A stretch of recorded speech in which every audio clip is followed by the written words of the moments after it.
Hawi inda Nasri badanitu.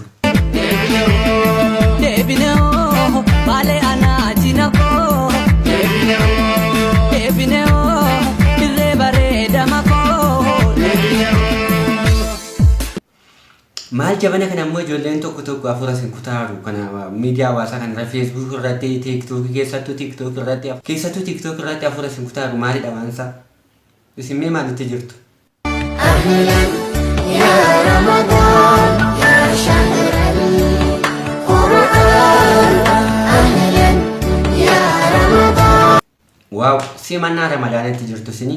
Ashama hordoftoota channelii kana jirtu baga fayyaa keessan taatan ani caaladha deebi'ee dhufee jira. Har'a egaa akkuma beekamu akkuma gubbaatti agartan jechuudha. Keessatti waa'ee kana hawwii fi nasrii sana malees immoo viidiyoo TikTok nama kukkufalchiisan hedduu isaanii waan namatti tolan keessatti ijoollee Oromoo akkuma badaa hojjetan gaarii hojjetu akkuma badaa hojjetan waan nama gammachiisu hojjetu waan ta'eef isaanis kan wajjin daawwannu ta'an siniin jedha. Kanaaf viidiyoo kanaan gadhumaa ilaalaa sana malees namoonni amma kallattii channelii keenyaatti dhuftan caalaan jedhama. Channelii kanaaf hara kanaan please subscribe godha. Sana malees video kana like dha gochuudhaan mijajabii isaan siin jedha. Mee hawwii fi nasrii gubbaatti jechuudha. Waa'ee hawwii fi nasrii gubbaatti maal jedhu TikTokeroonni keenya tokko tokko maal jedhu san jedhu wajjin laallaa. Mee kallattumaan TikTokeroota keenyatti yaadiin. Nooga gaafa dhungatu argaa iji isaa kan duraan arga social media irra oolan jechuudha. Jaallati seenii caati waan kanattiidha. Wallahi sin caati maafiyaadhaan kanatti. Tamachachu.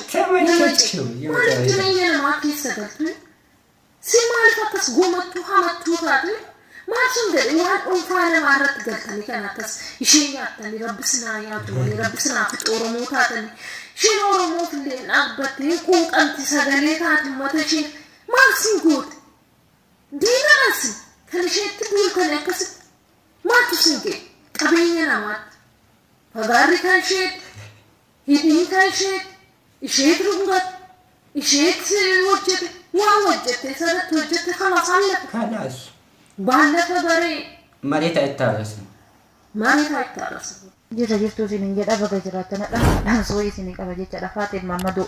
Faatiin Maammadoo. Warroonni Maammadoo illee jechaadha. Warroonni eegee shamarranii waraabuu viidiyoo shamarranii waraabuu barateetu iyyuu haadha namicha qaama isaa shookaa gadatti fakkaatu jechaadha. Gubbaa qabee galagaatti rifeensa bichaa san jala deemtanii fuutanii TikTokii fiddan akka Feesbuukii hanqannaa suuraa hawwii fuutanii viidiyoo hawwii fuutanii olii gadi hin deemtan. Naasir jechuun goota jaalalaati. Naasir jechuun goota Oromummaati. Naasir jechuun goota diiniti. Waa hundaanuu isa badhaase Rabbiin jechaadha Naasiriin. Ammallee Rabbi isaa badhaasu. Naasir jechuun nama isinneeti daqiiqa takkitti midhatii sana jaalatee miti. Nama fincaan daqiiqa takkitti jecha midhatii sana jaalatee miti. Kanaafuyyuu hinaaftonni warri garaan isin gubatu, warri garaan isin baasu, warri cimina isinitti ta'e qaaraatti nyaadhaati gattaa'a. Akkasuma faaxeewwan illee jechaadha. Warri heeruma dhabdanii giseen isin irraa deemee rakkattaniitiin qaama keessa muluu gorri isin sutture. Hinaafi naa mucattiin heerumte kalaas Rabbi jiraataa diddiguu fi irraa dhaabadhaa. Osoo 70 gadhiiftanii Naasir nama udduba deemuun faaxeewwan jechuudha. Namicha san jechuudha Paakistaanicha san osoo agartanii jala deemtanii miseetiin kana koomentiin TikTokii isaa jala jiru silaa kan fooloo dhiisaa fooloon jechuudha dhiyootana kana argi naannoo 11,000 amma 19,000 20 gahee jira. Sana malees immoo koomentiin achi jala jiru jechuudha. Namichi akka waan bakka Itoophiyaawii godhatanii namicha afaan Amaariffaatiin koomentii isaa afaan Oromootiin koomentii isaa dhugaa baay'ee namicha kaaf ol gochaa jirtu jechuudha. Sana malees namichi aareetuma sababa saniitiin profaayilii isaanii godhatanitti fakkaata. Hundaafuu anis waan yaadan qabu asirratti jechuudha. Bakka jireenya namaa hin diigina namni waan fokkisaa waan badaa waan bakka namaa jeesee maal ta'e in sirrata miti. Namni kana dura immoo wanta badaa bitaa ture. Egaa kun baay'ee ulfaatanatti fakkaatu akka kaanitti jechuudha. Sana booda intalettiin illee deebitee Naasirii heerumteera. Kuniif waan baay'ee nama haasofsiisuu qabu, waan baay'ee nama dubbachiisu, waan jalaan nama kufalchiisuu qabu jechuudha. Keessattuu namoonni tokko tokko jechuudha waa'ee amantiitiin kan itti aartan itti muufatan jiraachuu dandeessu jechuudha. Garuu filannoon abbaati jedhama. Kanaaf baay'isanii waa'ee isaanii osoo waa'ee nama dhuunfaa osoo baay'ee namatti tolan sun jedha. Mee kallattumaa immoo viidiyoo TikTokeroota keenya waan nama bashannansiisu waan sammuu keessan fataa isin godhu yeroo baay'ee namoonni yuutubaroonni jechuudha waan bakka yeroo hunda waama boo'ichaa waa'ee maalii kana jechuudha. Yogguu tokko tokko immoo sammuu fi fataa gochuun gaariidhaan isiniin jedha. Intalli tokko maalitti himti wantoota dhiirotaa jechuudha amala shamarranii dhiira tokko amma fakkeenyaaf gatee yoo deeme jechuudha. Mallattoo akkamii agarsiisi maal dubbatti maal haasofti isa jedhu mallattoo isinii keessanitti fakkaate. Assalamualaikum warahmatullahi wabarakatuh. Jalasocha warri dhiiraa bar akkanatti isin jaaladhu beektanii doktorri keessanaan waan gaarii isinii fidee dhufu. Maasiita nadha waan ani isinii fide amala shamaraa keessaa waa isinii fidee dhufe.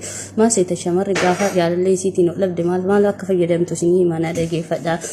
Tokkoffaa maal jetti seetan argaa jaalalaa jetti lammaffaa I love you kuumaa jetti sadaffaa dammoo zanafataa jedhee jiraachuuf jetti afraffaa kaayyoo manaa bareef beekaa jetti shanaffaa profaayilii sagal jijjiirratti jaffaa dammoo na dhukkubaa jetti torbaffaa dammoo harmee koo yaadee jetti saddeettaffaa dammoo maal jetti yaa jiru biyya ormaa jetti saglaffaa dammoo maal jetti saglaffaa maal jetti isinii himu of ta'uu waa hunda caalaa jetti kurnaffaa dammoo maal jetti seetanii biyya koo yaadee jetti kudha tokkoffaa dhiira ni jibbisiisaa jetti kun dammoo amala shamarootaa keessa dhageeffadhaa gorsa doktora teessanii itti fayyadama warri dhiiraashi waan akkanaa dhiisa shamarroo kun dhugaa jirudha sirriitti intallattiin baay'ee qo'attee waan lafa godhattee fakkaata jireenya keessan jijjiiruuf intalli kun waan ishiin jette tokko tokkoon qabattanii hordofuu qabdu. Obboleessu milkaa'uu barbaadda deebiin kee yoo ta'e wanta sin jedhu sirriitti na caqasi. Milkaa'uu yoo barbaadde sa'aatii 24 guutuu walitti aansitoo raafi. Achi ciisis waan gochuu barbaaddu wanta yaaddu wanta hawwitu hundumasaa yaaddu. Gaafa achi ol kaatu wanti hundinuu duwwaa ta'uusaa gaafa ilaaltu. Maali jaba baastee naan altare ammas deebiira. Intalli kun dhugaa qalaan itti tole qalaan jalqaba maaliin see waa magaarii haasofti waa maantooyi dhuguma nama gorsa haasoftiin see deemtee dhuma yoon ga'u raafikaa malee eegdaan jettu natti tollaan isiniin gahe itti hafuufnume biyya namaatti biyya keenyatti ilmi namaa osoo hallayyaa fi dhaqxe maaltu ijaan si garagalee si ilaala mee viidiyoo kana ammoo ilaalatu waan isinitti dhaga'ame jettu namicha bishaan keessa gadduu wayda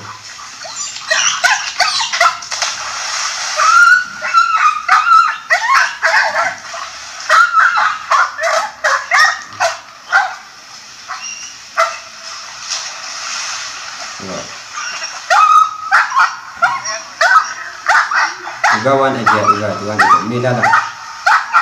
Bahkan kami kesana bisa kita jadi saring tuan.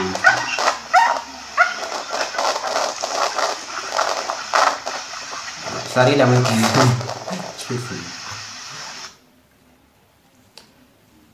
Mesin mobil itu aja tu. Balai kai jadi tu kerja pasaran tu kau tu kerja pasaran ni sob duin jurti. Me macam tu kau mau ayah sahaja bifa sahaja no jitensa. Balai kai.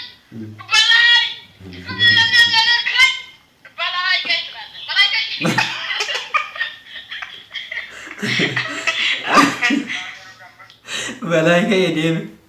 Daim ni mau roto koto nafas sedikit nak jadi malam rakis timiti mal timiti. Agar tadi itu tanah namni daim ada kebeku. Tolen je tu ti kau masar bisham punya nak kualita tekas talu talti.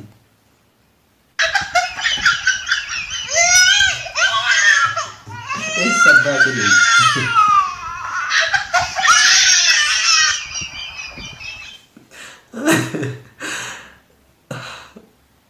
Egaa hordoftoota koo viidiyoon qabadhee dhufe kana fakkaata viidiyoo itti immoo hanga walitti deebinutti nagaan naaf tura isinin jaalladha viidiyoo kana immoo laayikii godha na jajjabeessaa isinin jedha nagaatti.